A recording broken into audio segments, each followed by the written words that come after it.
A very good morning to you and welcome to London. It is Friday, the 16th of January, and the time here in the capital, 7 o'clock GMT. My name's Juliette Foster and you're watching This Day Live.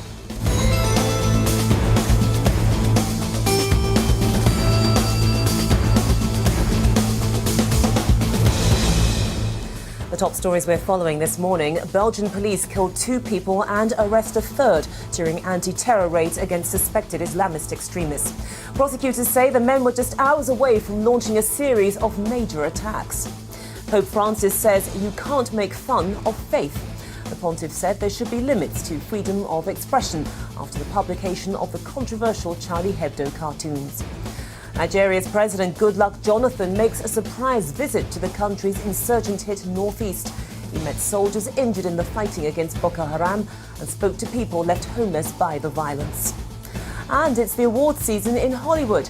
We take a look at the winners from last night's Critics' Choice Awards as Tinseltown prepares for the countdown to this year's Oscars.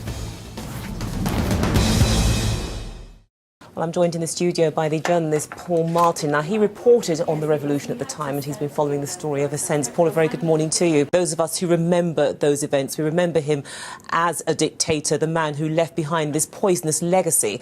And yet, it's also worth remembering that there was a time when the West certainly felt that they could do business with him because, as the report illustrated, he was a maverick. He didn't follow the Soviet line. Yes, they not only thought they could do business. That's that time in the morning when we take a look at some of the stories making the front pages of today's international newspapers. And joining me in the studio for a look at the headlines is the writer and blogger Jen Smith and Vernal Scott, who's a writer and diversity consultant. A very good morning to both of you. Jen, let's start with you. You've gone for the Independent, that's the British newspaper.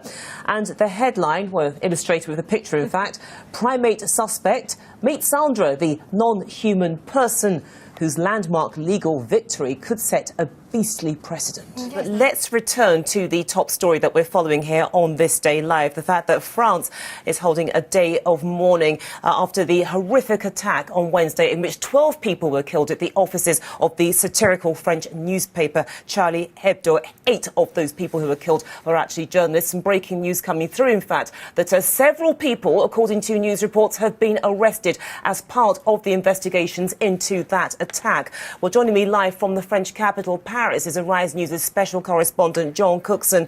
And John, what's the latest where you are? What are you hearing?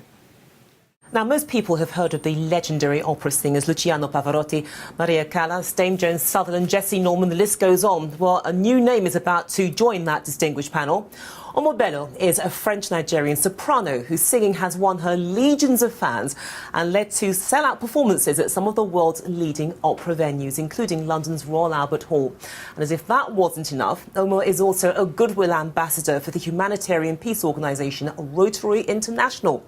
Not bad, considering that she originally wanted to be a cell biologist. Well, Omo now joins me in the studio. But before we meet her, let's hear her in action.